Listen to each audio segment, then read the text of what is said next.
l'efficience des ICC et contribue à augmenter les potentiels créatifs en offrant à ses utilisateurs un terrain particulièrement fécond.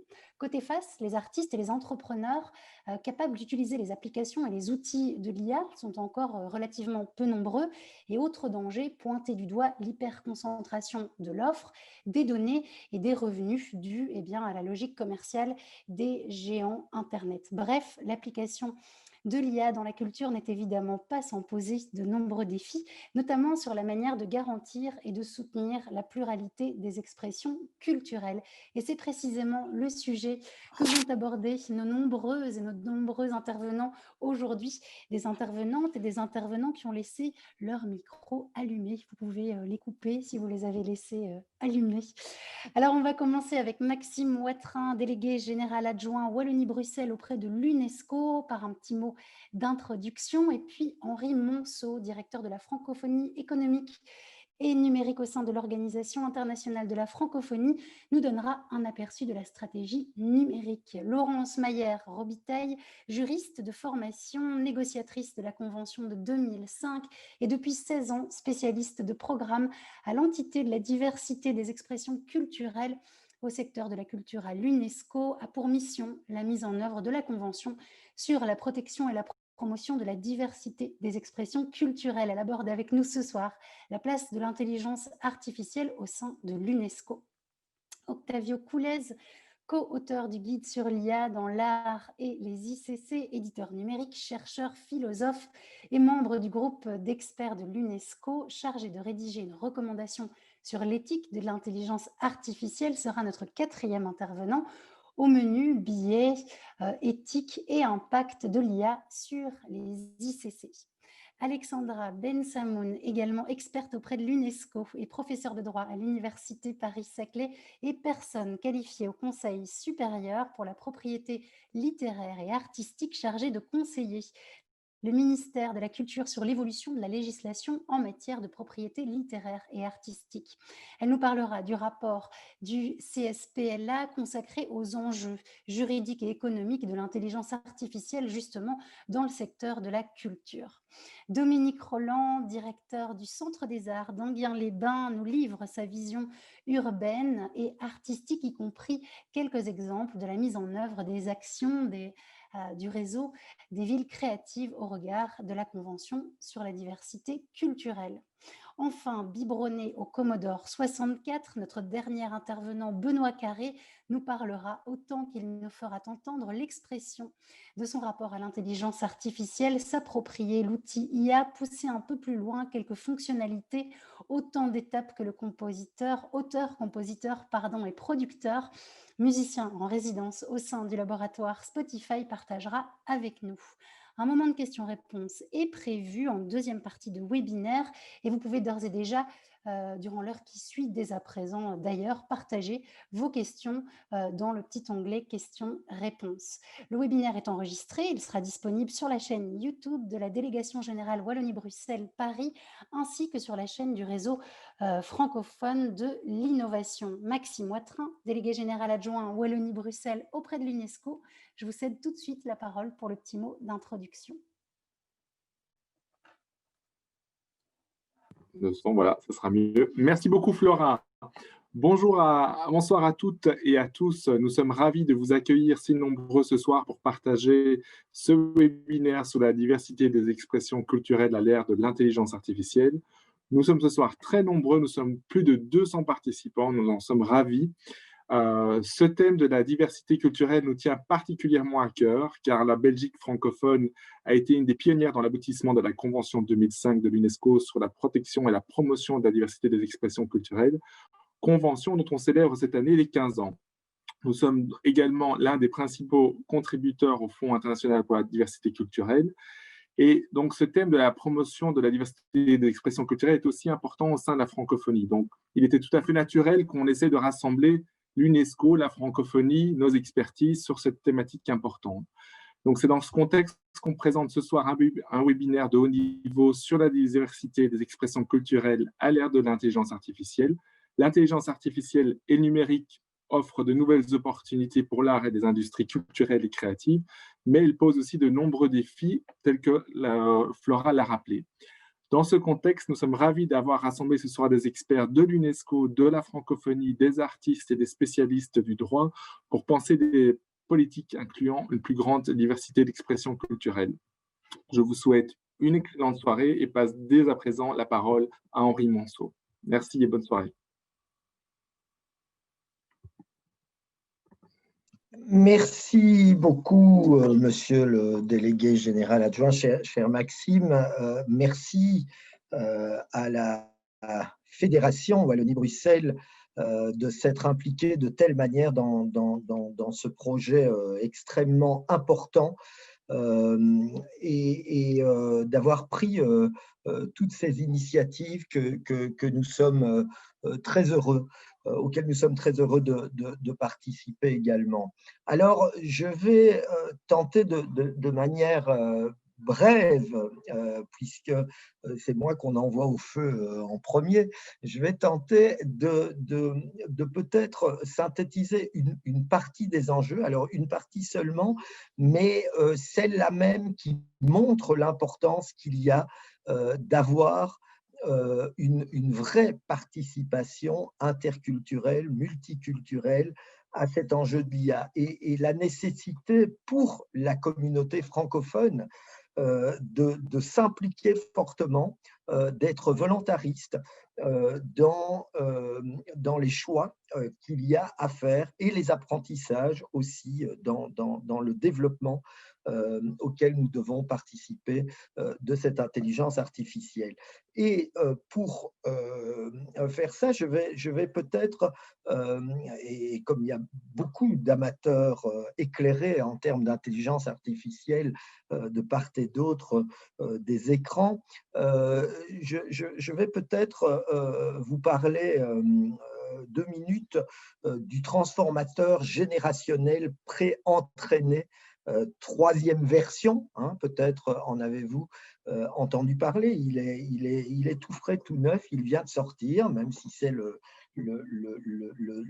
troisième déjà de sa génération. Il est beaucoup plus costaud que ses petits frères, GPT 1 et 2, puisque en effet, il est le produit de OpenAI, la société créée par Elon Musk et dédiée à l'intelligence artificielle, et qu'il est également cofinancé par Microsoft. Il a été calculé, il a été conçu sur un ordinateur de Microsoft, l'un des 10 plus puissants au monde.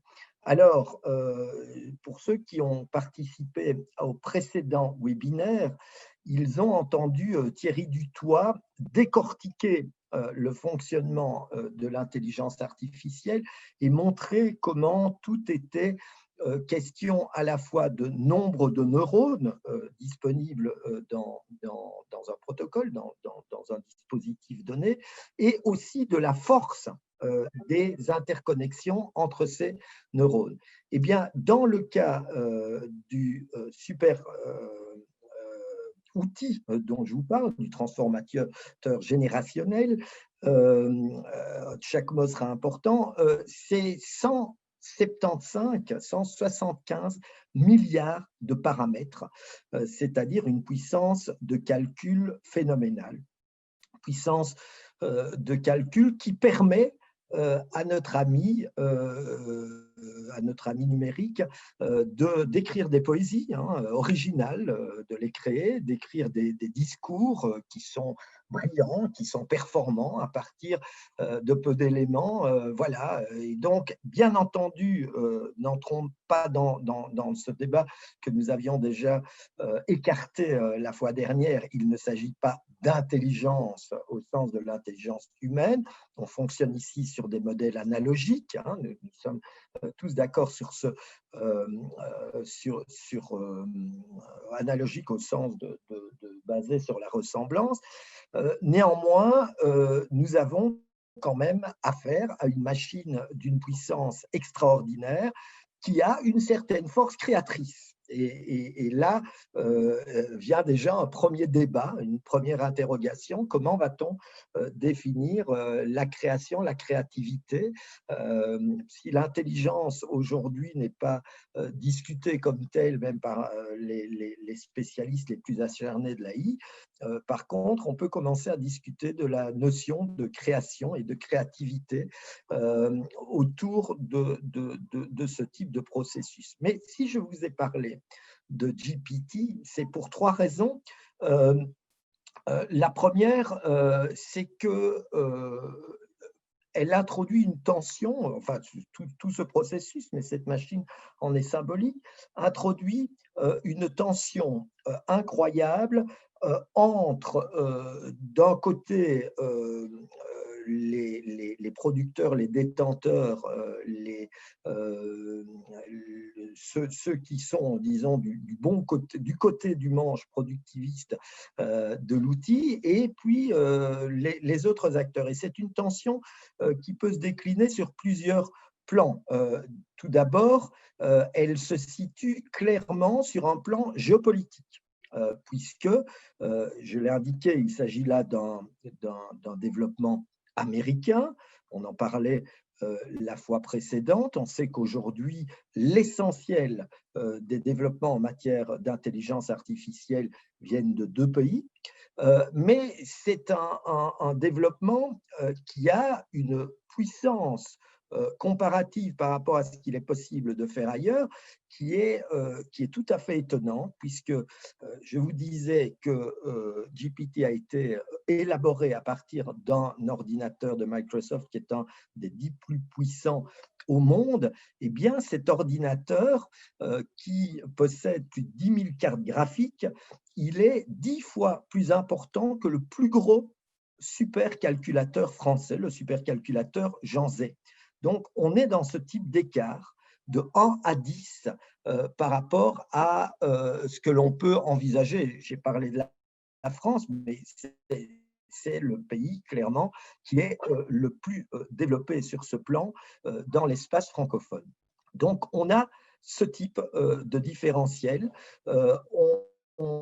Je rappelle un élément que j'évoquais la fois dernière également, une étude de la CNUSEC, la Conférence des Nations Unies pour le commerce et le développement, centrée sur la valorisation des données, de l'économie des données qui procède évidemment du numérique, montrait que, et c'est une étude récente, l'année dernière, montrait qu'aujourd'hui, 90% de la valorisation de ces données, donc 90%, 90% de la richesse générée par le numérique en termes de données est aux mains de deux pays ou de compagnies qui se situent dans deux pays, 63% pour les États-Unis, 27% pour la Chine. L'Europe représente 3,4%, l'Afrique un peu moins de 3%. Et donc, on a un schéma qui est très éloquent, me semble-t-il, par rapport au fossé important qui aujourd'hui crée quand même des écarts, des inégalités entre acteurs.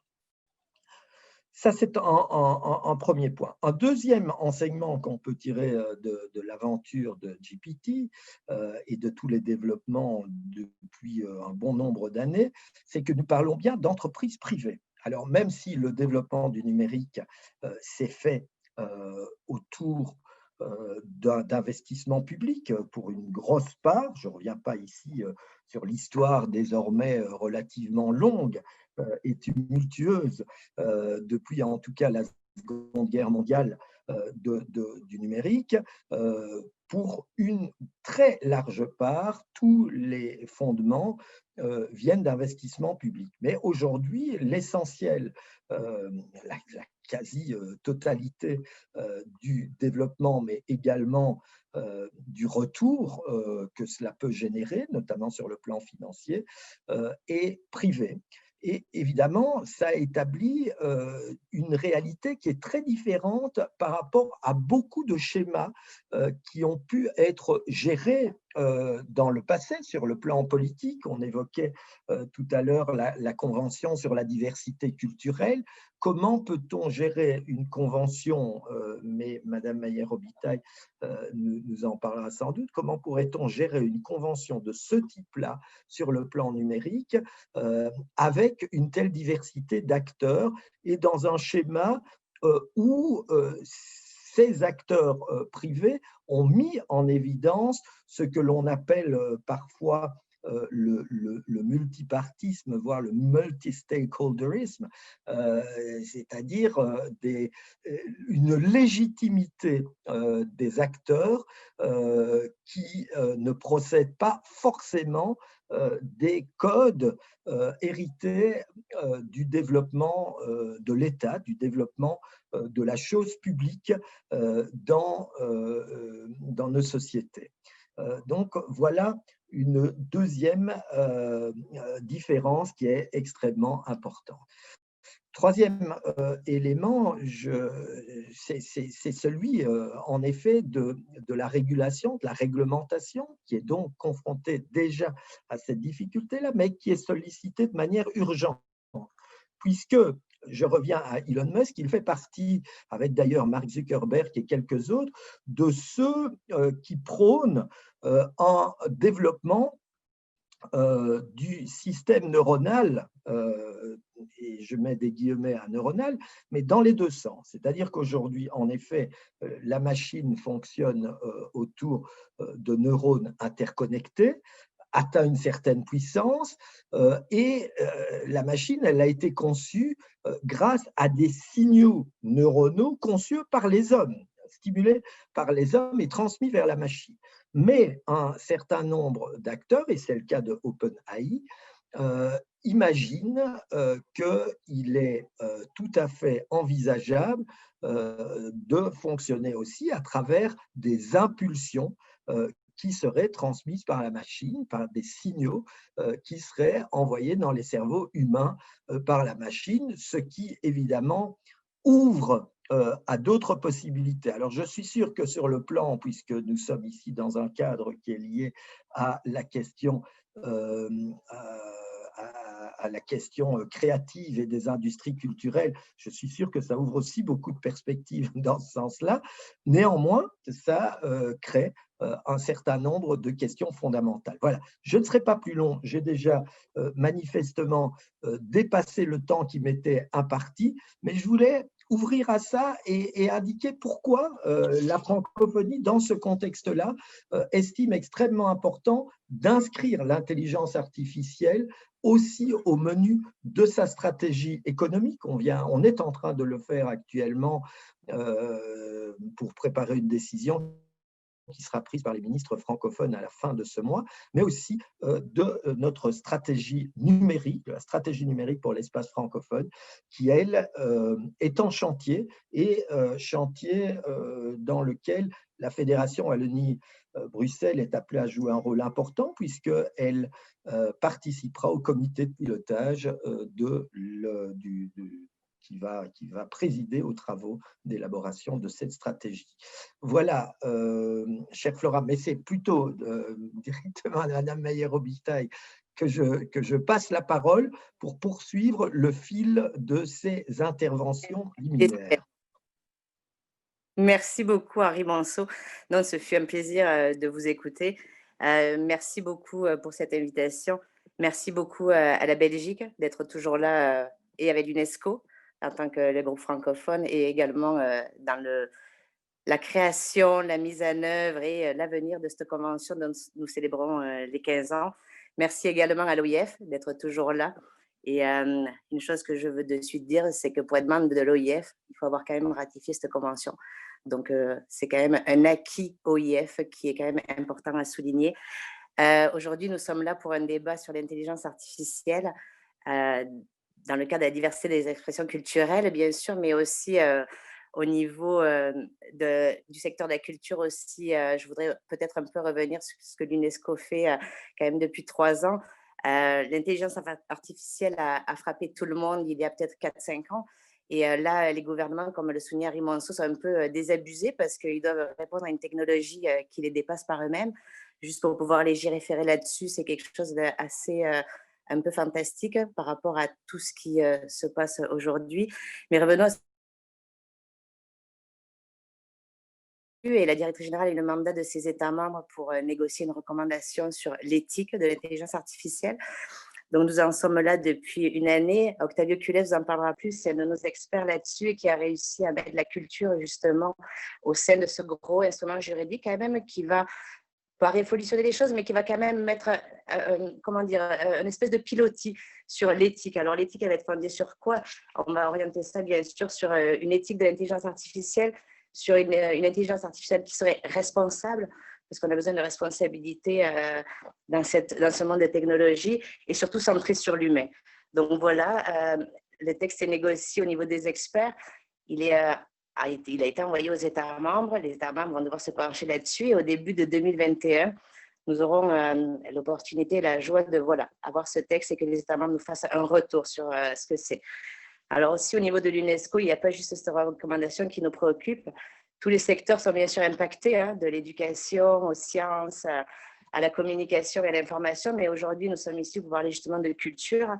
Alors, les applications de l'intelligence artificielle à la culture sont phénoménales, que ce soit dans le patrimoine matériel, que ce soit le patrimoine immatériel, que ce soit pour repérer des sites ou faire des inventaires, mettons, pour le trafic illicite de biens culturels. Mais là, nous sommes aujourd'hui pour la diversité des expressions culturelles et parler de cette convention qui, nous célébrons les 15 ans et qui est vraiment un cadre de programme à l'UNESCO pour pouvoir parler de cette technologie-là. Pourquoi? Parce que cette convention a été pensée avec une neutralité technologique et aujourd'hui, si je puis me permettre, cette convention doit être mise en œuvre dans l'environnement numérique. On ne peut pas y échapper. Il est là tous les jours. L'analogique est devenue, peut-être qu'on parlait dans les années 80, là, si on était dans l'analogie. Donc, on est dans l'intelligence artificielle aujourd'hui, les nouvelles technologies. Alors, l'intelligence artificielle et les nouvelles technologies, c'est un peu difficile d'appliquer nouvelles technologies à cette intelligence artificielle, tellement aujourd'hui elle est développée. Monsieur Henri Monceau nous l'a bien dit, il y avait un article dans Le Monde justement sur ce fameux ordinateur computer dont vous nous parlez, qui est phénoménal et que d'ailleurs je dois juste souligner qu'en matière de changement climatique, il ne va pas nous aider. Car juste pour le faire fonctionner, je pense que c'est un Airbus qui traverse l'Atlantique, juste le faire fonctionner 24 heures quand il est à fond, là, on va dire. Donc voilà, donc l'intelligence artificielle nous fascine, elle nous perturbe aussi, elle nous perturbe pour les artistes, parce que ceux-ci ont les joies de pouvoir profiter de cette technologie qui les assiste, qui les accompagne, mais qui surtout aujourd'hui, et là, bon, je laisserai la place justement à Benoît Carré tout à l'heure, qui veut nous en parler en tant qu'artiste et professionnel de la culture, mais qui surtout nous interpelle parce que comment faire aujourd'hui quand une machine crée? Il n'y a plus de cerveau humain dessus. On l'a bien vu, il y a une vente sur Christie's en 2018. Un ingénieur a mis dans la machine, dans l'algorithme, tout ce qu'il fallait, puis il nous a fait un beau petit tableau. Et le tableau, la signature, elle est adorable, c'est un petit algorithme. Donc voilà, on en est rendu aujourd'hui où qu'est-ce qui est de la créativité, alors qu'au sens épistémologique du terme, la créativité vient du cerveau humain. Donc on dépasse des frontières, on ne sait pas jusqu'où on va nous amener, mais je crois que dans les défis qu'elle nous lance, je crois qu'à l'UNESCO, avec la francophonie, avec tous les gens autour de nous et les organisations internationales, nous serons capables de mettre en œuvre quelque chose qui va pouvoir, comment dire, interpeller les États pour dire aujourd'hui, la production culturelle, c'est quoi? C'est plus un disque là aujourd'hui, c'est plus un livre. On peut les trouver, toutes ces affaires-là, mais aujourd'hui, c'est des données. Et c'est des données, comme le soulignait Harry Monceau, qui sont maîtrisées par des oligopoles. Des oligopoles dont les États n'ont plus la maîtrise sur eux. Donc, il faudra faire attention à toute cette conceptualisation de la donnée qui est devenue une donnée culturelle qui n'appartient plus même aux artistes ni aux États et qui appartient juste à des oligopoles. Donc, faire attention pour comment la Convention va pouvoir amener les États et les gouvernements à essayer de mettre en œuvre des politiques culturelles qui soient en mesure de pouvoir appréhender cette technologie qui les dépasse, mais pour lesquelles, je pense, on est quand même accompagné et pour lesquelles on va aller vers l'avenir et voir comment on pourrait faire en sorte qu'elles ne soient pas pas une menace, c'est pas une menace, mais qu'on saisisse les opportunités. Et là-dessus, Octavio Cules va pouvoir vous en parler beaucoup en termes beaucoup plus pratico-pratiques que moi-même. Et je le remercie pour tout ça. Et je remercie également Alexandra de nous faire part aussi de toute la dynamique sur le droit d'auteur et la rémunération de l'artiste, car ça aussi, il ne faut pas l'oublier. Est-ce que c'est les oligopoles qui vont rester gagnants de tout ça ou est-ce que c'est les artistes qui vont réussir à tirer, on va dire, les marrons du feu avec l'aide et l'appui des gouvernements? Merci beaucoup. Merci beaucoup, Laurence. Bonjour à toutes et à tous. Je suis très, très content d'être ici. C'est un honneur pour moi. Je suis vraiment impressionné par le nombre de participants qui sont venus. Donc, dans le premier webinaire, nous avons présenté quelques outils et applications IA très utilisés dans la chaîne de valeur culturelle. Et nous avons aussi vu quels sont les avantages de ces technologies dans le domaine de l'art et des ICC, donc les industries culturelles et créatives. Par exemple, l'IA représente une grande opportunité pour les artistes dans la mesure où elle permet d'augmenter leur créativité. L'IA permet aussi d'abaisser les obstacles à l'entrée dans n'importe quel domaine de création, la musique, la peinture, etc. Pour les ICC, l'IA permet de réduire les coûts et d'accroître la productivité, l'efficience. Et finalement, dans le bout de la chaîne de valeur pour les utilisateurs, on verra sans doute une explosion sans précédent du nombre d'œuvres d'art dans les prochaines années. Et donc, le public aura accès à une gamme beaucoup plus étendue de biens et de services culturels. Tout ceci est un grand bénéfice pour les utilisateurs. Mais il y a, comme on l'a déjà vu, des enjeux considérables. Et ce sont toutes des questions clés pour la diversité des expressions culturelles. Tout d'abord, il faut dire que c'est vrai que l'IA permet d'abaisser les obstacles à l'entrée pour les créateurs.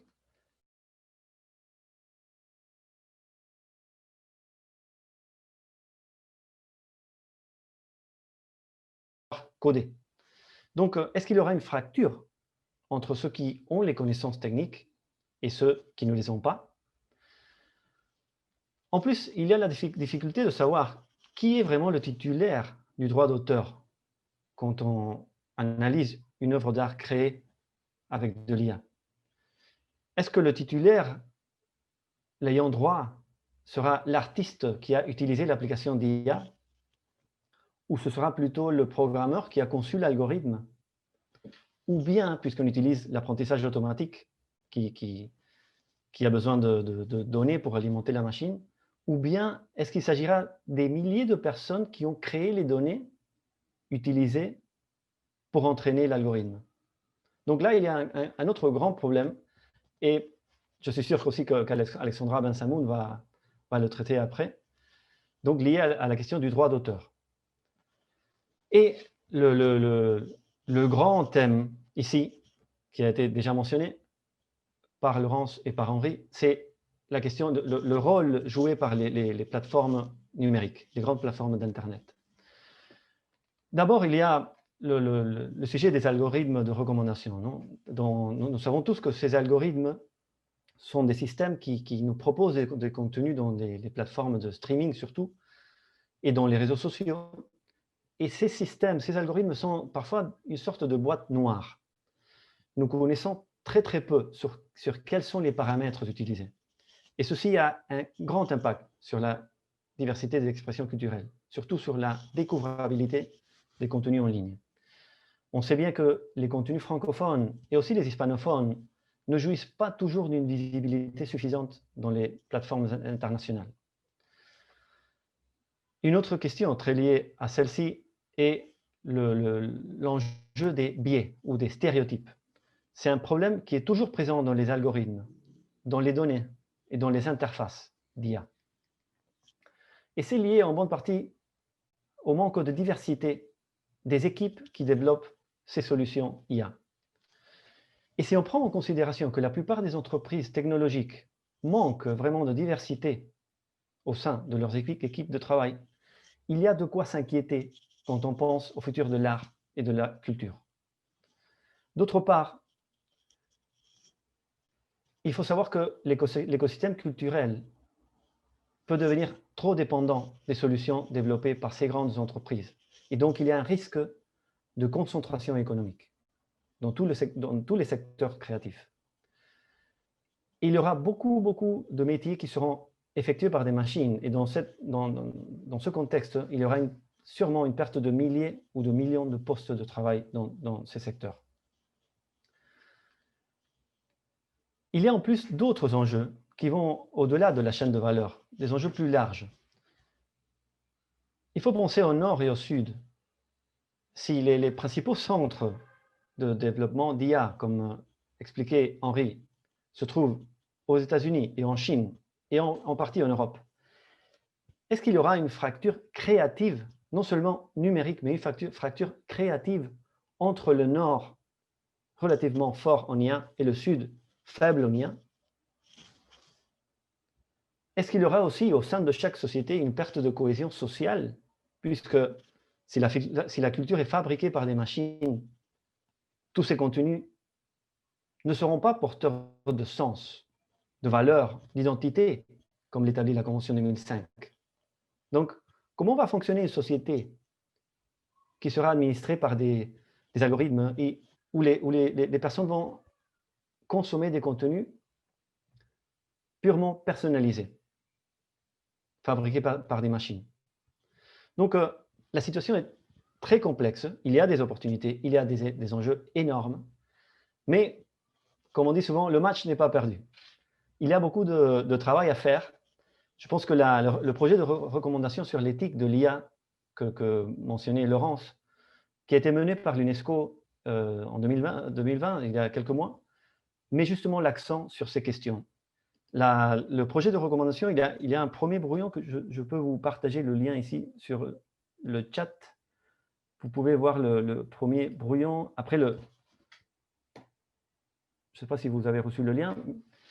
Ce premier projet sera discuté par tous les États membres de l'UNESCO, donc ce n'est pas la version finale. Et le texte est divisé en plusieurs sections. Il y a une section consacrée aux valeurs, aux principes, et aussi une section très importante sur les domaines d'action, les policy areas. Et il y a un domaine d'action principal qui est la culture. Donc, c'est peut-être le seul document sur l'éthique de l'IA au niveau mondial. Si on prend toutes les dizaines et centaines de déclarations, recommandations qu'il y a au niveau mondial sur l'éthique de l'IA, qui fait allusion à la culture et à la diversité des expressions culturelles. Donc, n'hésitez pas à le visiter.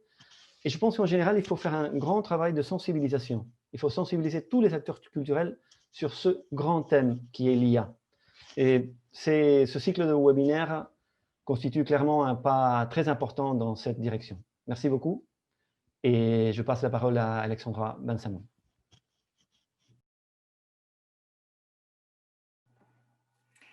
Merci beaucoup, Octavio. Merci à tous pour cette invitation et puis ravie de pouvoir participer à l'événement.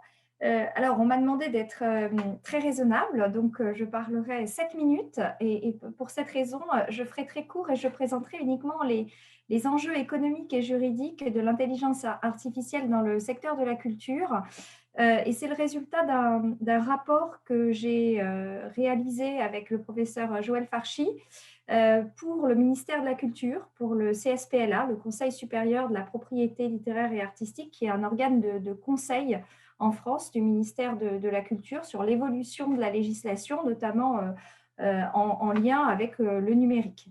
Alors, dans ce rapport, et c'est pour ça qu'on était un professeur de droit et un professeur de sciences économiques à réaliser ce rapport, c'est qu'on a vraiment identifié qu'il y a deux types d'enjeux. Il y a des enjeux économiques et des enjeux juridiques.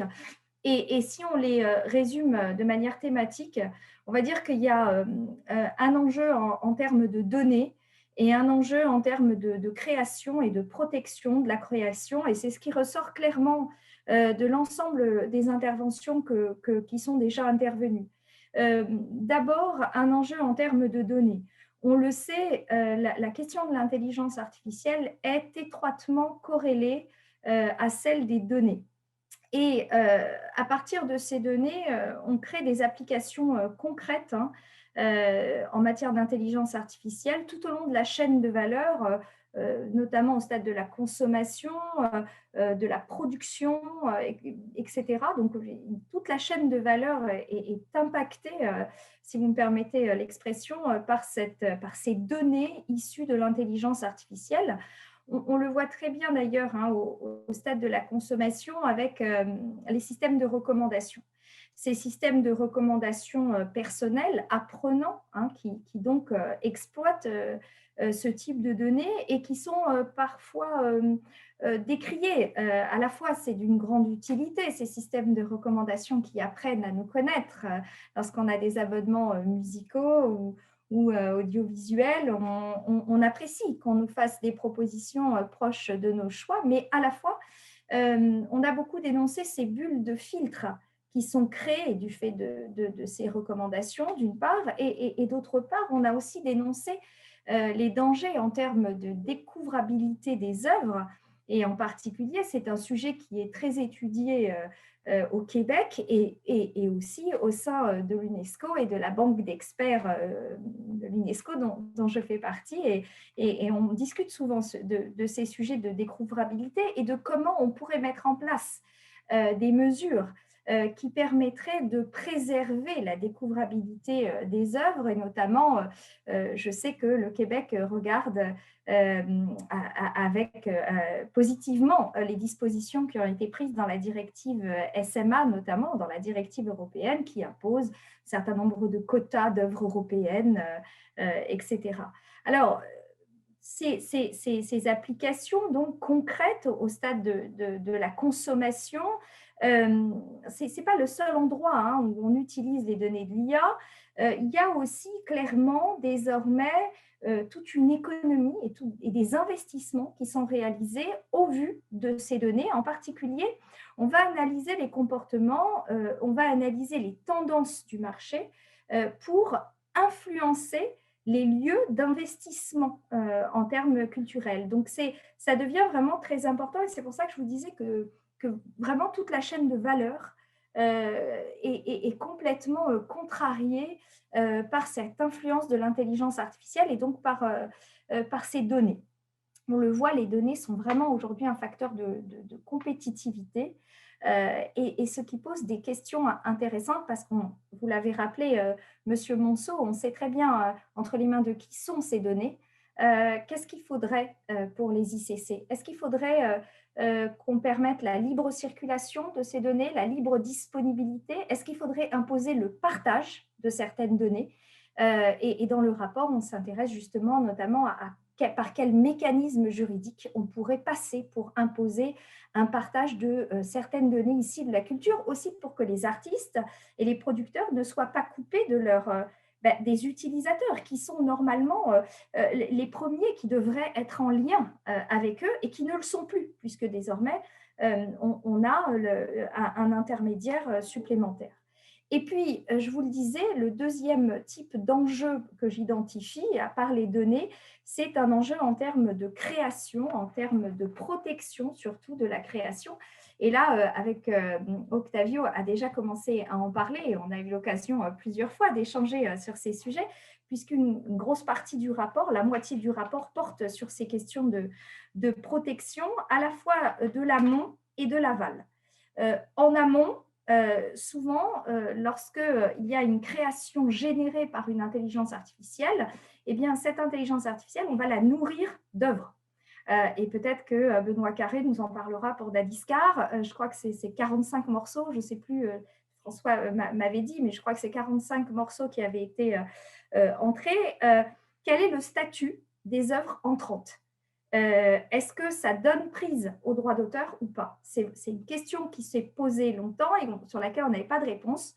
L'Union européenne vient de nous en donner une, puisque la directive Digital Single Market de 2019, directive 2019-790, impose aux États membres 2 exceptions de text and data mining, une exception pour le secteur de la recherche et une seconde exception très ouverte pour toutes les applications, pour tous les usages, y compris les usages commerciaux, une exception qui clairement a été pensée en contemplation des usages de l'IA, mais qui, en contrepartie, est assortie d'une faculté d'opt-out pour les titulaires de droit, donc d'une faculté de retrait de l'exception pour les titulaires de droit. Mais c'était là le prix de l'équilibre, sans doute, de cette exception.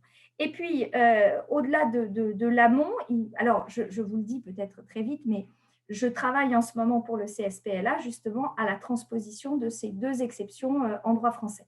Donc, je rédige un rapport pour proposer justement, pour conseiller sur la transposition de ces exceptions. Donc, si vous avez des choses à me faire passer, c'est le moment, parce qu'avec le rapporteur, on est en pleine rédaction, on passe nos week-ends sur le rapport pour le CSPLA, donc avec plaisir pour recevoir vos propositions. Et puis, l'amont, je vous ai annoncé l'amont, il y a aussi l'aval, évidemment, quelle est la qualification de la sortie? Voilà. Alors ça, c'est une grande question. Est-ce que la création générée par une intelligence artificielle est une œuvre de l'esprit? Ici, il y a beaucoup de fantasmes en réalité parce qu'on le voit très bien. Les créations dont on parle, et quand on parle de Dadiscar ou quand on parle d'Edmond de Bellamy, en réalité, l'intelligence artificielle est un outil entre les mains des créateurs. C'est très clair, ça n'a pas été généré comme ça, de manière complètement abstraite par une intelligence artificielle qui, un beau matin, a décidé de créer un tube à la manière des Beatles. Ça je ne vois pas. En revanche, c'est vrai qu'il commence, dans certains secteurs en tout cas, il commence à y avoir de la création, plutôt de la création au kilomètre, hein, mais qui serait générée, vraiment générée par des intelligences artificielles. Et c'est vraiment pour ces créations qui ne sont pas encore des créations fort, comment dire, flamboyantes. Mais pour ce type de création, n'empêche que la question se pose, parce qu'il existe déjà des systèmes, oui, des acteurs qui proposent de la musique, notamment au kilomètre, pour générer, qui serait générée par des intelligences artificielles.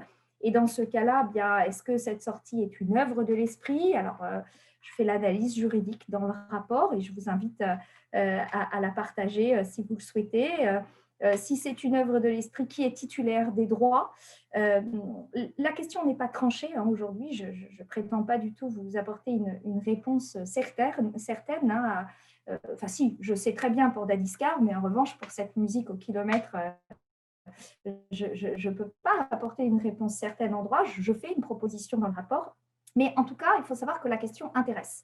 Incontestablement, la question de la propriété intellectuelle et des expressions culturelles intéresse. Et elle intéresse tellement qu'au niveau européen, la commission jury du Parlement européen a adopté 3 rapports sur l'intelligence artificielle en octobre dernier, et que parmi ces 3 rapports, il y a un rapport sur l'éthique et l'IA, un rapport sur la responsabilité du fait des dommages causés par une IA, et le 3e rapport, il est sur la propriété intellectuelle et l'intelligence artificielle. Donc, on voit très bien que la question, alors plus large, hein, pas seulement de la culture, mais la question de la propriété intellectuelle en matière d'intelligence artificielle est une vraie question qu'on se posera encore, je pense, quelques années avant d'aboutir à un texte. J'ai presque respecté mes 7 minutes, je le fais remarquer. Voilà, je vous remercie beaucoup de votre attention et je passe la parole à Monsieur Dominique Roland. Oui, merci et bonjour à tous et merci pour cette invitation. Alors moi, je vais me placer du côté des artistes puisque nous accueillons dans des programmes à la fois qui concernent, pour resituer, le spectacle vivant, les arts visuels, les effets spéciaux pour le cinéma, également l'holographie et évidemment vraiment l'intrusion de l'intelligence artificielle, puisque les artistes ont choisi de s'approprier à la fois les questionnements qui viennent avec ces artistes, et à la fois, on sait, cette dépendance prédictive des humains et le glissement de l'autorité vers les machines, mais est-ce qu'on peut encore imaginer un espace créatif autonome? Alors voilà, dans le futur humain, et sera-t-il celui de la singularité? Je crois que c'est quelque chose qui nous différencie peut-être avec les machines, dans la recherche de sens, de ce qui fait sa spécificité, l'inventivité, l'imagination, l'intuition, la conscience, la mémoire. Et puis, c'est vrai que l'intuition sera peut-être l'intuition le dernier refuge de l'homme, ça je n'en sais rien, mais en tous les cas, ce qui est aujourd'hui, ce qui est perceptible, c'est ce que l'IA offre aux artistes dans leur capacité de recherche augmentée. Je vais prendre, si vous vous envoyez vers évidemment des artistes avec lesquels j'ai travaillé, comme Maurice Benayoun, qui est actuellement à Hong Kong, comme Rossio Berenguer, dont je voudrais dire quelques mots, puisque Rossio Berenguer, qui est une artiste femme qui évidemment, elle, aujourd'hui représente des enjeux. Sa dernière pièce traduit ce qui est autour de les relations interespèces. Vous voyez, le sujet est posé sur la société, et pas seulement sur la relation interespèce entre humains, règne animal et règne végétal, mais également l'humain avec l'intelligence artificielle. C'est très intéressant parce que c'est un point de vue, c'est appréhender les machines finalement pour accroître les capacités créatives, mais en même temps porter un regard critique sur ces machines. C'est-à-dire, est-ce que, et c'est le cas de Rossio Berenguer, la survenance du bug informatique. Alors, elle dialogue dans une dramaturgie sur scène avec une machine avec laquelle elle dialogue, et comme elle s'était aperçue dans ses différentes applications que cette machine elle arrivait de bugger, ça la rendait d'autant plus fragile que ça la rend encore beaucoup plus intéressante sur le plan, je parle sur la dramaturgie. Donc, c'est un sujet qui a été abordé de cette manière. Alors oui, je pense que les artistes prennent un peu l'accident, l'anomalie, le détournement comme point de départ de leur création. Je crois que c'est un sujet très important, le détournement, cette question de pensée critique et d'esthétique, puisque la plupart des artistes qui s'intéressent à l'intelligence artificielle et qui vont vers ces pratiques sont des artistes qui sont, qu'on appelle aujourd'hui transdisciplinaires. C'est-à-dire que ces artistes travaillent tous avec les milieux scientifiques, travaillent tous avec des laboratoires de recherche. Donc, il y a cette appétence qui est là. Alors, c'est vrai que on dit, moi j'utilise cette formule que l'art est partout quand il n'a plus d'endroit où aller. Vous savez, cette phrase de Arthur Danto. Oui, c'est un sujet qui aujourd'hui prend, je peux citer aussi Miguel Chevalier, travaillant sur Data City, sur des œuvres qui sont autogénératives, c'est-à-dire à partir du moment où le spectateur est en interaction avec l'œuvre, eh bien, elle produit sur les mouvements, sur la captation des mouvements, eh bien, ce sont des œuvres maintenant autogénératives puisqu'elles se reproduisent à l'infini. Donc, tous ces sujets-là sont aussi liés à la pensée critique des artistes. Alors, ce que je voudrais dire sur la question qui touche évidemment l'expression de la diversité culturelle, moi-même, et nous sommes aujourd'hui 16 villes dans le monde, villes créatives de l'UNESCO, je parle du RVCU, du réseau des villes créatives de l'UNESCO, à nous intéresser à l'intelligence artificielle avec de nombreuses réunions, colloques qui se font en Asie la plupart du temps, mais nous travaillons également évidemment sur ces sujets et faire en quelque sorte des villes, et ça ce sont la traduction des 17 objectifs de développement durable, programme de l'UNESCO, c'est faire des villes créatives des hauts lieux de perception des connaissances. Je crois que c'est un sujet qui est très important, c'est-à-dire de ce croisement, ce travail entre les artistes aujourd'hui, avec les philosophes, avec des scientifiques sur ces sujets. Donc la création, c'est dans le fond aussi une esthétique, puisqu'on parle aussi évidemment d'esthétique pour la création, et je voudrais sans vouloir dépasser le temps qui m'est imparti, vous parler aussi de ce qui a été fait à l'occasion de c'était la 11e réunion annuelle du réseau des villes créatives de l'UNESCO, et c'était avec, donc à cette occasion, moi j'avais abordé cette question en disant, nous abordons toutes les questions sur le numérique à travers les villes musique, à travers les villes cinéma, à travers évidemment les bases de données, à travers un certain nombre d'éléments sur le numérique, c'était sous forme d'exposition, et nous avons choisi 19 villes créatives musique et avec une collecte de données, donc c'est-à-dire chaque ville se représentant un hymne ou une composition qui la caractérise.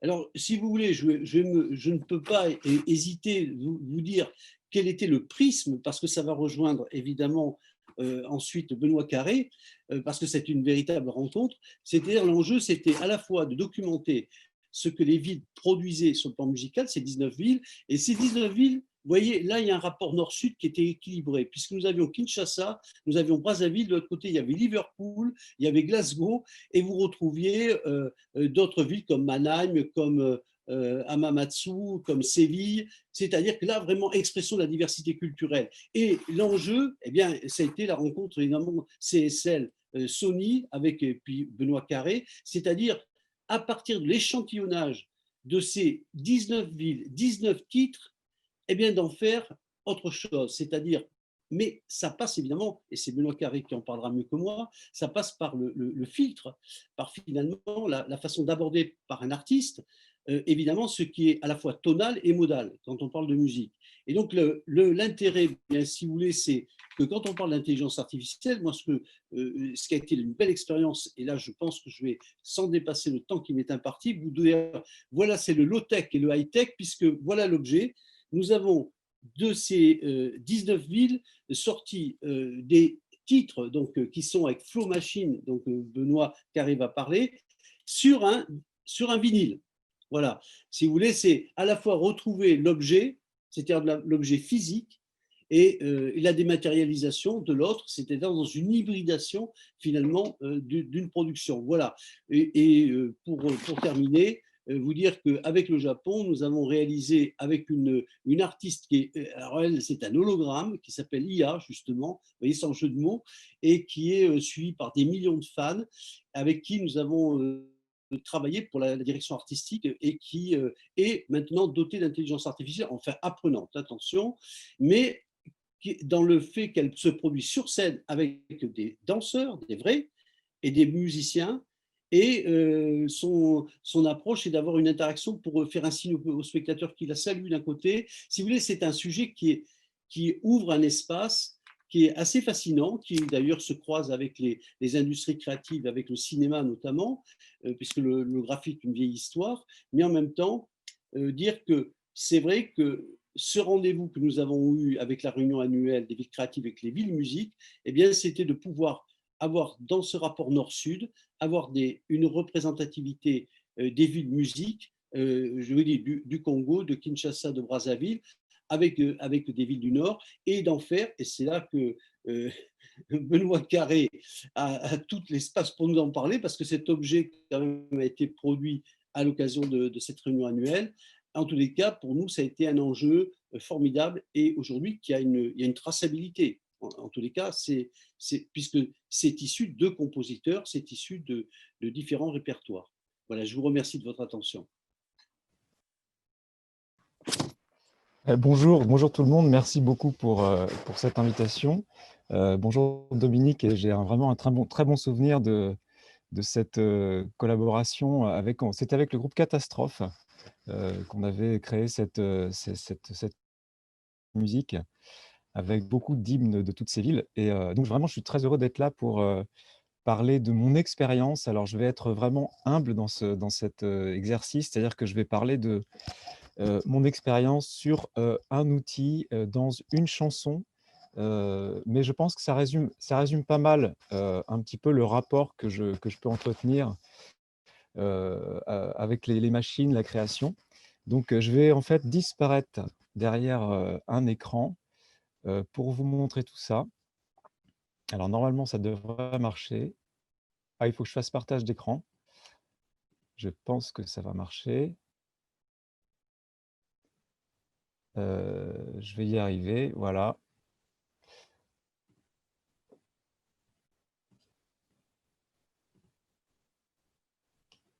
Normalement, vous devriez voir quelques dates. C'est bien le cas, bon, très bien. Alors, donc, moi, je suis musicien en résidence depuis 2015, d'abord dans l'équipe de François Pachet chez Sony CSL, et puis on a migré à peu près la même équipe en 2017 chez Spotify. Et donc musicien en résidence, en fait, mon rôle, c'est d'aider au développement des outils et de donner, à travers mon expérience, des idées, un feedback. Et puis, de l'autre côté, c'est l'utilisation intensive de ces outils, en fait, m'inspire en tant que moi, créateur, compositeur. Et j'ai créé un nom, donc un nom d'artiste qui s'appelle Skigeux. Et je suis donc artiste indépendant avec ces outils, et je crée des albums, des projets musicaux. Donc, j'ai commencé avec Ballad of the Shadow en 2016, puis Hello World en 2018, et puis le dernier EP qui s'appelle American Folk Songs. Et là, donc je vais parler de ça, en fait, de ce travail que j'ai fait à partir de 5 versions a cappella de chansons folk américaines que j'ai orchestrées avec un prototype en développement qui génère des harmonies. Donc ce projet, ce qui est intéressant, c'est qu'il est né vraiment de l'expérimentation avec cet outil, puisqu'on en était vraiment au début du développement. Et je vais vous parler plus précisément de Black is the Color. Donc c'est une chanson qui a été enregistrée par Pete Seeger en 1958. Et elle a la caractéristique d'être vraiment chantée a cappella, aucune, sans aucune harmonie en dessous. Donc je vous fais déjà écouter la chanson. Black, black, black is the color of my true love's hair. Her face is something wondrous fair. Voilà, donc je ne veux pas toute la chanson, mais vous entendez que c'est une chanson sans absolument aucune harmonie. Et alors, je vais vous parler de cet outil, parce qu'il faut que je décrive un petit peu succinctement comment ça fonctionne. Donc en gros, ça fonctionne avec une target, donc on est en France, quoi, il y a une cible. Et cette cible, c'est le morceau, la chanson qu'on veut harmoniser ou sur laquelle on veut créer une orchestration. Donc là, je dois dire une chose qui me semble importante, c'est qu'à la base, on avait créé cet outil pour harmoniser, pour créer une harmonisation sur une chanson existante ou sur un morceau existant, c'est-à-dire un morceau qui avait déjà une harmonie, qui avait déjà des informations. Et je pense que moi, ce qui m'intéresse dans la création avec ces outils, c'est de m'approprier l'outil et c'est de le détourner un petit peu pour en faire quelque chose, pour être créatif déjà dans le geste avec l'outil. Et le but à la fin, c'est quand même de créer quelque chose de nouveau. Là, pour cette chanson, j'étais dans l'expérimentation, donc je n'étais pas vraiment dans le geste créatif, mais quand même, je commençais puisque je me servais de cet outil pour générer une harmonisation uniquement sur une voix, ce qui n'était pas à la base prévu. Et donc cet outil, je recommence, c'est un outil qui fonctionne avec une cible. Donc là, c'était la mélodie de voix de Pete Seeger sur Black is the Color. Et il faut le nourrir, comme disait Alexandra, il faut nourrir les outils et il faut les nourrir. Donc là, il n'a besoin que d'une source, il n'a besoin que d'un morceau. Et donc ce morceau, on va dire que c'est la source. Ce morceau, ça peut être n'importe quel morceau de musique. Et l'outil va créer une harmonisation originale, et ça j'insiste là-dessus, qui va adapter cette source à la cible. Et je vais vous montrer un exemple très concret. Donc là, j'étais en train d'expérimenter, donc j'avais cette mélodie de Black is the Color, et je me suis demandé avec quoi je pouvais nourrir cet outil, avec quelles harmonies. Et j'ai pensé aux films de musique, films épiques, un peu comme Game of Thrones, où il y a des grands espaces. Alors ça, c'est des films où il y a des séquences d'accords qui sont très, très typiques. Donc j'ai enregistré,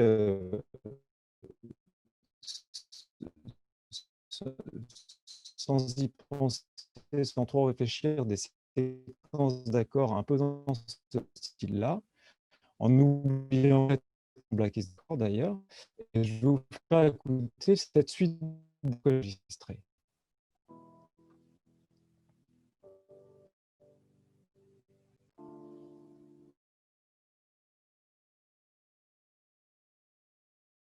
Je coupe, être adapté à la mélodie de voix de Pete Seeger.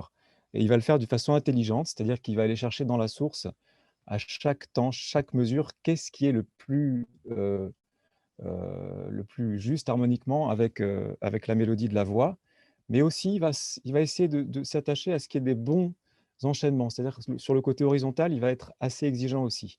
Et je vous fais écouter sans attendre le résultat de cette génération. Black, black, black is the color of my true love's hair. Her face is something wondrous fair.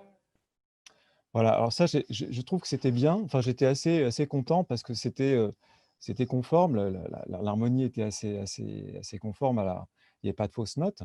Mais moi, en tant que créateur, j'ai envie d'être surpris ou ému, ou en tout cas, j'ai envie de trouver la beauté, de la capturer, et à travers une émotion, évidemment. Et c'est quelques mesures plus loin que j'ai trouvé ce passage qui a été déterminant.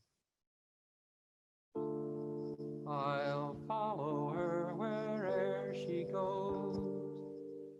I'll write her a letter containing these lines. Voilà, alors là, il se passe quelque chose, c'est-à-dire que, il y a des changements d'accords qui sont, pas tout à fait humains, dans le sens où un humain n'aurait pas fait ça, en tout cas pas moi. Et puis, il y a un bel enchaînement, donc vraiment là, je trouve ça intéressant parce que c'est quelque chose que je n'aurais pas pu faire et qui m'émeut. Et c'est tout l'intérêt en fait du travail avec l'intelligence artificielle, avec ces systèmes génératifs. Donc à partir de ce moment-là, l'histoire n'est pas terminée puisque, j'ai, maintenant une nouvelle version de ma chanson Black is the color. J'ai une version qui est, à la fois avec la mélodie de la voix et puis une nouvelle harmonisation qui est générée par cette machine. Donc j'ai cette nouvelle version que je donne cette fois en target, donc en cible. Donc c'est une nouvelle cible que je donne à la machine, pour aller plus loin encore. Parce que, là j'ai une version, on va dire simple, et guidé par mon intuition et mon envie de jouer, je me demande qu'est-ce qui pourrait, fonctionner comme nouvelle source? Avec quoi je pourrais nourrir cette machine pour qu'elle génère, d'autres harmonies? Et j'avais envie qu'elle génère sur ces harmonies donc qui sont déjà là, quelque chose de plus sophistiqué. Donc je suis allé chercher dans ma culture ce que j'avais, puis dans mes bagages aussi, et j'ai pensé à un arrangement de cordes que j'avais fait pour une chanson qui s'appelle Estate, une bossa nova. J'aime beaucoup la bossa, et j'ai pris cet arrangement de cordes que je vous fais écouter.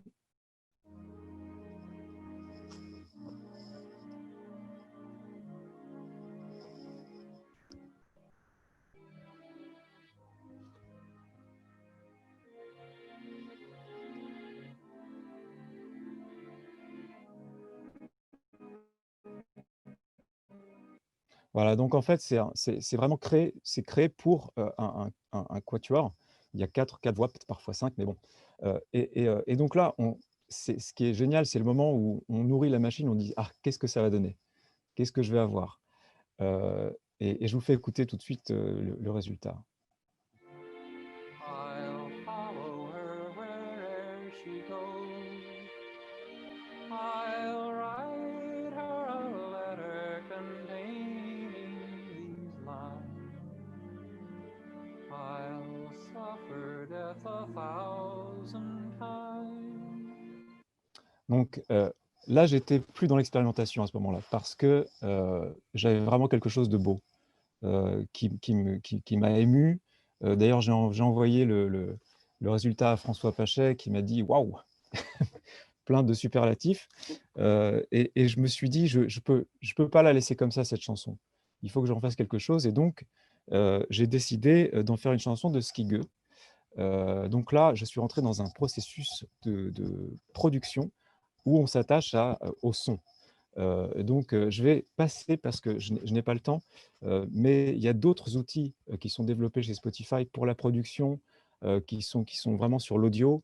Il y a des outils pour générer de la batterie, et cetera. Mais bon, je me concentre sur cet exemple-là, et donc ce que j'ai fait pour améliorer le son, puisque c'était un arrangement de violon, j'ai donné cet arrangement de violon, à des vrais musiciens que j'ai enregistrés dans un vrai studio, donc des musiciens de l'orchestre de Radio France, et je vous montre, très rapidement un extrait de cet enregistrement.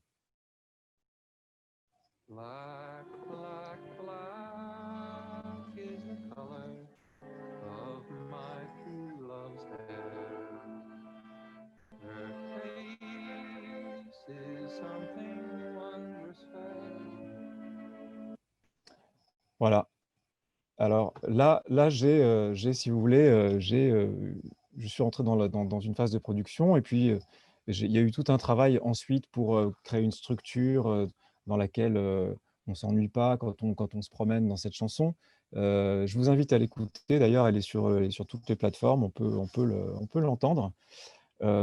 Et ça a été pour moi, en fait, le début de cette aventure American Folk Songs dans laquelle j'ai expérimenté plein de choses et c'est tout là l'intérêt aussi, c'est que on peut en quelques clics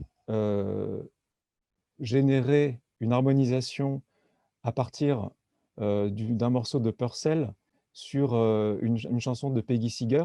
On peut faire la même chose avec William Byrd et puis Amazing Grace. Et tout ça, c'est très intéressant. Ça permet à la fois de générer quelque chose de très nouveau en termes d'harmonie, parce que, encore une fois, c'est pas tout à fait humain ce qui se dégage. C'est des changements harmoniques qui sont pas tout à fait humains, mais qui sont quand même touchants. Et tout le jeu, tout l'intérêt, c'est là que je finis avec ça, en fait. Tout le jeu et tout je pense, un des enjeux pour l'avenir, c'est le temps que ça prend, en fait. Il y a un travail de curation qui est énorme, parce qu'on a beaucoup de résultats, on a beaucoup de choix aussi. J'ai pu essayer des centaines de possibilités. Et une fois qu'on a essayé une possibilité, on a aussi des paramètres qui permettent d'avoir plusieurs versions. Et donc, il y a un vrai enjeu sur la curation. Euh, et donc, ça, c'est aussi un truc intéressant. Euh, En gros, voilà, je pense que je dois être dans les temps. Et je passe la parole à qui j'arrête de partager mon écran. Après, je pourrais parler de Dadiscar rapidement, juste 2 secondes. Dadiscar, c'est un outil qui a été, c'est pas le même outil, c'est Flow Machines. Là, on était dans un outil qui proposait des, des- des fragments de composition. Et donc, on nourrissait la machine avec des partitions, et ces partitions ensuite étaient analysées par la machine à la façon d'un d'un puzzle bon, enfin, je ne vais pas rentrer dans les détails, c'est trop compliqué. Mais en gros, on a ensuite des propositions et comme disait Alexandra, c'est comme une espèce de co-composition. L'outil devient un partenaire, il fait des propositions à l'utilisateur, au créateur, de choisir ce qui l'intéresse, et puis de régénérer, de garder ce qui l'intéresse, puis de régénérer dans les, dans, dans les, dans les trous, on va dire, dans les silences, et pourquoi pas même d'apporter sa touche, parce qu'à chaque fois, sur chaque chanson, évidemment, l'idée, c'est de créer quelque chose de nouveau, et le fait d'être impliqué fait qu'on est créatif aussi, c'est-à-dire qu'on met aussi les doigts dans la machine. Voilà. Je vous remercie beaucoup et je stoppe le partage.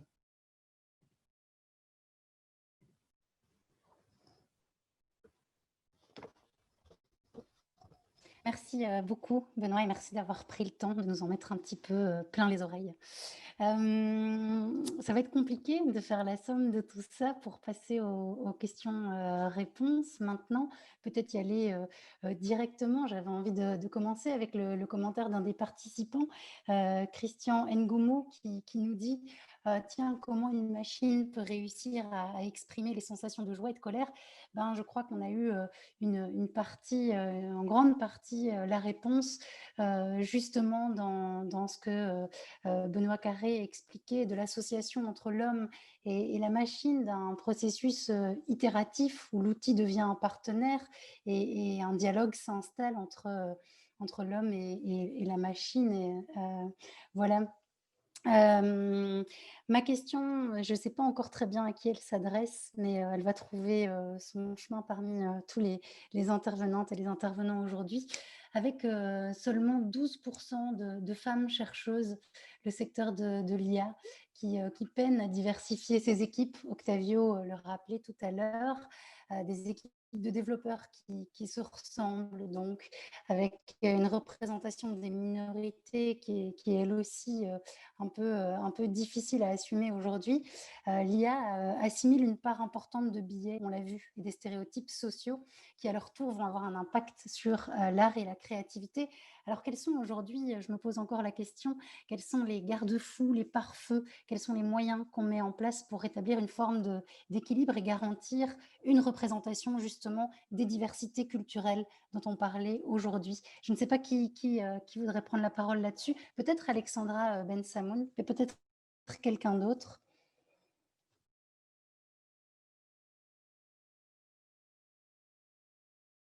Peut-être Octavio, tu peux prendre la parole sur ce sujet que tu connais bien et ensuite je poursuivrai si tu veux. Oui, je pense que les deux grandes mesures qu'on pourrait prendre, c'est de promouvoir une plus grande transparence des algorithmes, de comment ils sont construits, et d'autre part, de promouvoir une plus grande diversité des équipes qui construisent, qui développent des solutions et des applications d'IA. Car, à mon avis, il y aura toujours des biais. Les biais sont impossibles d'éliminer. Pourquoi? Parce que si on utilise l'apprentissage automatique, nécessairement, on est en train de nourrir la machine avec des données. Et c'est impossible d'avoir toutes les données de l'univers.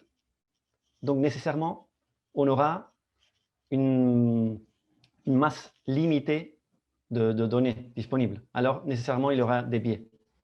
Mais ce qu'on peut faire, c'est d'expliciter le plus possible, d'avoir de la transparence et être sûr que si on augmente la diversité au sein de l'équipe de travail, c'est-à-dire diversité de genre, diversité d'origine ethnique, on aura beaucoup plus de chances d'arriver à des solutions plus équilibrées à long terme. Et il faut aussi faire attention parce que toute la question des stéréotypes, les biais, ne sont pas seulement présents dans les algorithmes, c'est-à-dire comment ils sont construits, ou dans les données, c'est-à-dire comment ces données ont été choisies, mais aussi dans les interfaces, c'est-à-dire dans la mise en œuvre de la solution. Par exemple, ce n'est pas une coïncidence que toutes les grandes entreprises, comme tu disais Flora, Internet, montrent une très très faible participation de femmes. Si on prend Twitter, Uber, la participation de femmes programmeuses est très très très très faible. Seulement 8%, 10%, c'est très peu. Ce n'est pas une coïncidence qu'après, quand il y a par exemple des assistants vocaux, tous ces assistants vocaux sont construits ou imaginés ou conçus comme des secrétaires femmes. Alors comme si la femme avait toujours un rôle d'assistant. Donc les noms même, la voix. On prend Siri, c'est un nom de femme. Alexa, c'est un nom de femme. Et voilà, on ne trouve pas d'hommes. Et pourquoi? C'est sans doute lié au manque de diversité au sein des équipes de travail qui développent des solutions IA. Ce n'est pas les données là-bas, c'est une autre question. Donc il y a des biais partout et pour un peu freiner cette tendance, il faut avoir plus de transparence et plus de diversité humaine.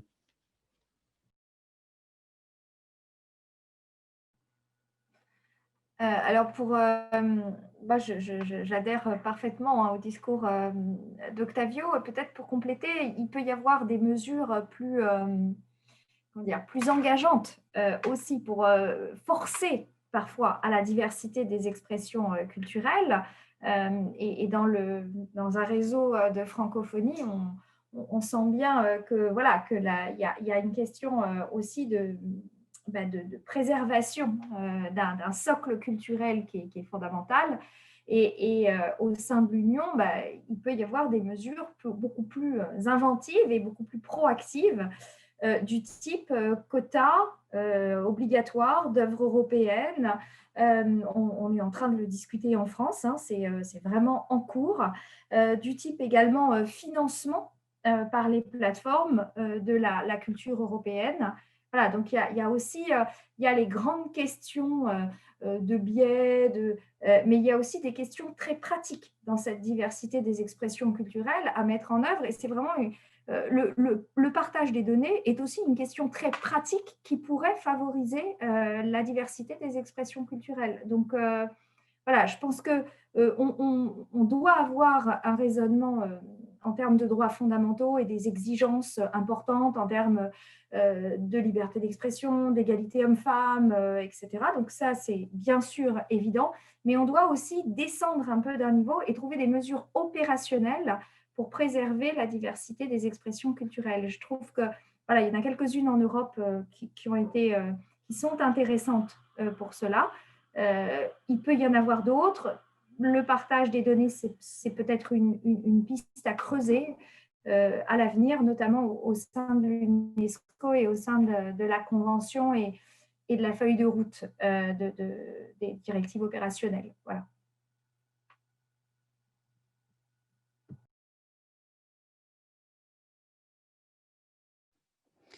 Alors, une question très concrète qui nous est posée sur le Q&A de la conférence.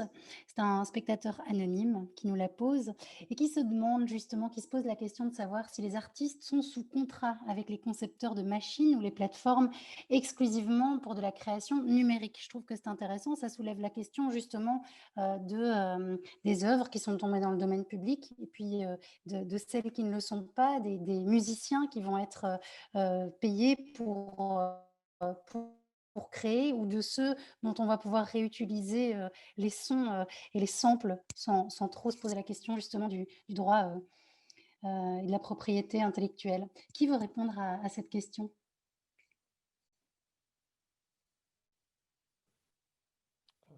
Je peux juste commencer en fait sur je sais par exemple que un outil qui s'appelle Handal, qui a été développé par une maison de disques, j'ai oublié le nom, utilise en fait des stems, c'est-à-dire ce sont des éléments musicaux qui sont réassemblés par une intelligence artificielle et l'utilisateur en bout de chaîne peut, en fonction de son état, de son humeur, du temps, etc., demander à l'IA de générer une musique qui correspond à peu près à cet ensemble de choses.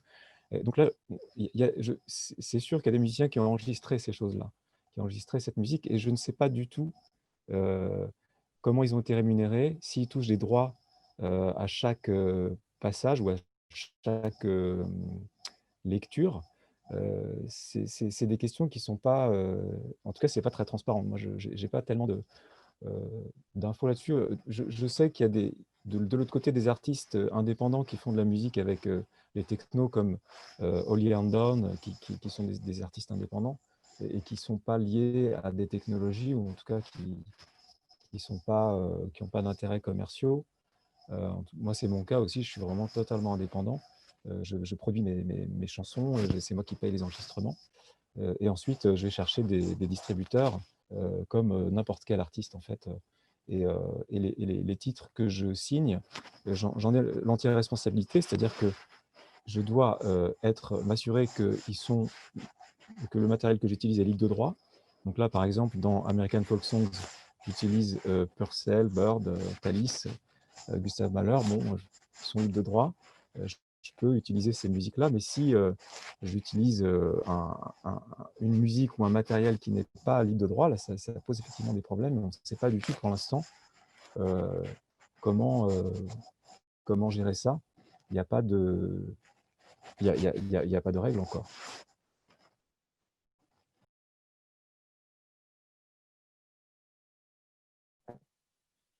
Peut-être alors rebondir aussi sur le commentaire de Fulvio Caccia, là aussi sur le Q&A du webinaire, et qui parle de la responsabilité des contenus, notamment sur les réseaux sociaux, où il y a des contenus qui sont générés et où finalement il n'y a aucun travail d'édition qui est fait.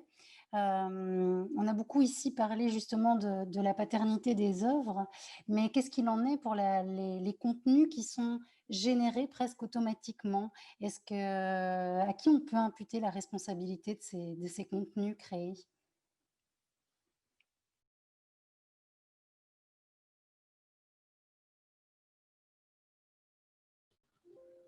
Je crois qu'Alexandra pourrait répondre beaucoup mieux que moi, parce que, ouais. Ouais. Alors, si vous parlez des contenus générés par les utilisateurs, les UUC ou voilà, tous ces contenus, il y avait depuis un certain nombre d'années une opposition entre les textes, en tout cas au niveau européen, notamment entre la directive e-commerce qui créait un régime d'irresponsabilité conditionné, mais le résultat c'était un régime d'irresponsabilité au bénéfice d'un certain nombre de catégories d'acteurs de l'Internet et en particulier de ceux qu'on appelait les hébergeurs qui ne pouvaient engager leur responsabilité qu'à l'issue d'une procédure de notification et d'absence de retrait. Donc, c'était savoir, pouvoir, inertie. On l'informe, il sait, il peut retirer, il ne fait rien, alors il est responsable. Mais en réalité, lorsqu'on notifie à une plateforme l'illicéité d'un contenu, elle retire, le souci étant que ce contenu réapparaît quelques secondes après sur la plateforme. Donc, on était dans ce système où on tentait peut-être de, comme je dis parfois à mes étudiants, on essaye de vider un océan avec une petite cuillère, donc un système où il n'y avait pas une grande efficacité. Je notifie, on retire, notifie, on retire. Ah bon, on peut jouer comme ça très longtemps au chat et à la souris, ça ne fonctionne pas nécessairement très bien. Alors, le législateur européen a décidé par la directive Digital Single Market, que j'ai déjà citée, 2019-790, dans un article 17 qui trouve aussi son origine dans un rapport français au CSPLA, ce retour de l'opposabilité du droit d'auteur et des droits voisins vis-à-vis des plateformes contributives. Donc désormais, les plateformes contributives sont à nouveau responsables des contenus protégés, donc des contenus culturels, droits d'auteur et droits voisins, qui sont téléchargés par les utilisateurs. Et donc, ces plateformes doivent passer des licences avec les titulaires de droits, ce qui, en effet, est une mesure en faveur de la culture et donc en faveur de la diversité des expressions culturelles. Sans doute, en tout cas, c'est pas un secret, je dévoile aucun secret en disant que voilà, j'ai contribué à ce texte, donc je me réjouis que le secteur culturel puisse participer peut-être à la chaîne de valeur et donc puisse profiter de ce qu'on a appelé le partage de la valeur sur l'Internet. Donc voilà, au niveau de l'Union européenne, on a saisi l'occasion de la directive Digital Single Market pour réinstaurer une opposabilité du droit d'auteur et des droits voisins vis-à-vis des plateformes contributives. Avec des conditions, bien sûr, s'ils font leurs meilleurs efforts pour ceci, cela, leur responsabilité n'est pas engagée. Donc, c'est un texte qui est quand même, c'est pas juste un retour à l'opposabilité des droits sans aucun garde-fou. Non, il y a des garde-fous, y compris des garde-fous pour préserver les exceptions aux droits d'auteur. Et ce qui est intéressant dans cette mesure, c'est qu'aussi, du coup, lorsque la plateforme va passer une licence avec les ayants droit, ça va liciter le comportement amont des utilisateurs. Donc ça, c'est très intéressant parce que c'est une disposition qui à la fois est en faveur de la culture, mais qui est aussi en faveur des consommateurs, des utilisateurs, puisque eux-mêmes mettaient en ligne des choses qu'ils n'avaient pas nécessairement le droit, puisqu'ils ne sont pas titulaires des droits, les utilisateurs. Donc, on ne peut pas, dans l'environnement analogique, ça nous paraît, tout ce qui nous paraît logique, dans l'environnement numérique, tout d'un coup, je ne sais pas, il y a une magie là, et les règles qui nous paraissent logiques dans l'environnement physique, c'est-à-dire qu'un grand magasin paye des droits s'ils diffusent de la musique ou des règles qui sont admises dans le monde physique paraissent complètement irréalistes dans le monde numérique. Mais c'est logique, hein, c'est parce qu'on doit aussi réfléchir, penser la législation en contemplation de nouveaux usages. Et on ne peut pas les ignorer, ces nouveaux usages. Et c'est vrai que les plateformes contributives, vous en connaissez un certain nombre, hein, clairement, il y avait un certain nombre d'œuvres sur ces plateformes contributives. Et ce qui se passait, c'est que les ayants droit notifiaient que c'était eux qui étaient titulaires des droits et que donc il ne fallait pas que l'œuvre se retrouve sur cette plateforme. L'œuvre était retirée, puis on sent bien que parfois il y a une limite à l'application de la norme classique et qu'il est utile de la faire évoluer. Maintenant, voilà, cette norme, elle a évolué juste en matière de droit d'auteur et de droit voisin, elle n'a pas évolué pour les autres champs du droit. Donc, si vous me parlez de responsabilité des contenus, je peux répondre s'agissant du droit d'auteur et des droits voisins, mais en revanche, pour toutes les autres questions, on est toujours dans ce système de notice and take down, notifier et retirer, notifier, retirer. Voilà. Donc, je ne sais pas si j'ai répondu vraiment à la question qui était posée. C'est un peu long, excusez-moi.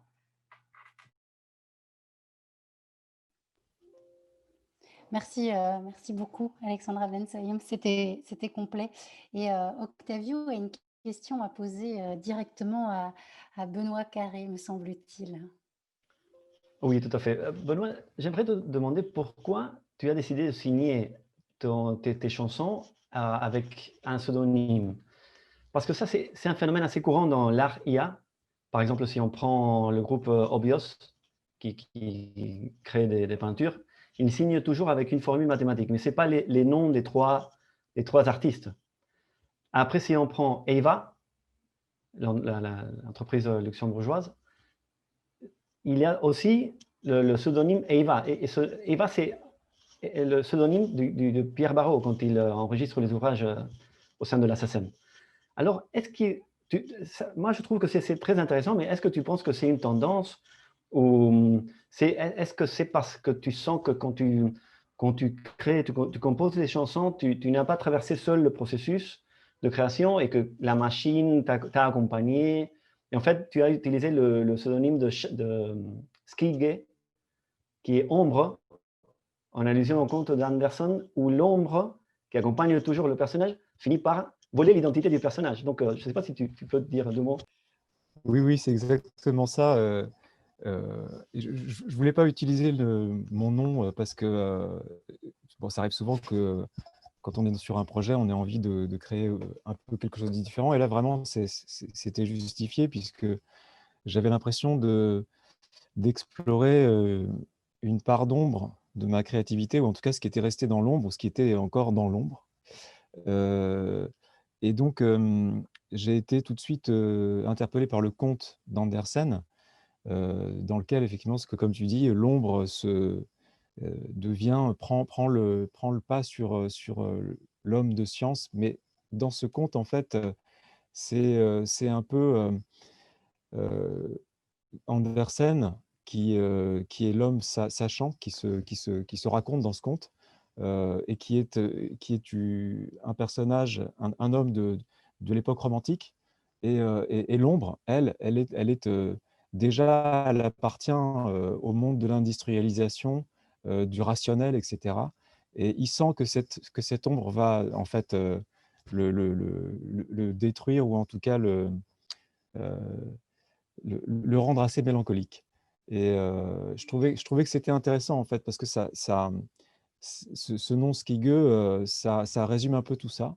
Et voilà, en fait, c'est vraiment un truc très simple. Je ne sais pas, Aïva, comment ils ont décidé de leur nom, de trouver ce pseudo. Mais en tout cas, moi, je peux parler de mon point de vue.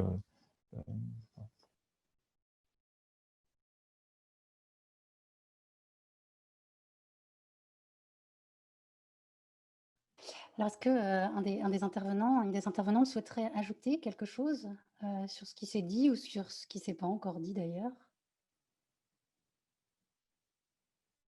Moi, j'aurais juste dire une chose, en fait, c'est que pour l'instant, aucune technologie ne peut générer un morceau de A à Z qui se tient, qui raconte une histoire. Voilà.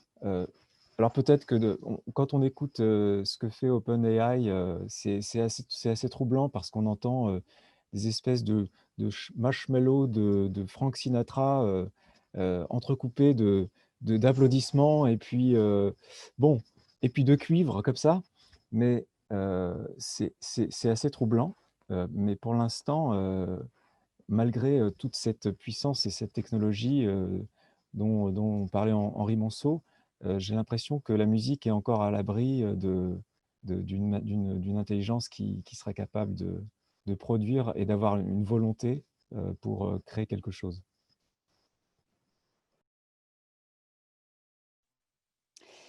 Et je pense que, en ce qui concerne les œuvres plastiques, on aura sans doute un commentaire dans ce sens-là aussi la semaine prochaine, lundi prochain à 16h30 pour la 3e rencontre qui parlera de l'excellence francophone en matière d'IA dans les ICC.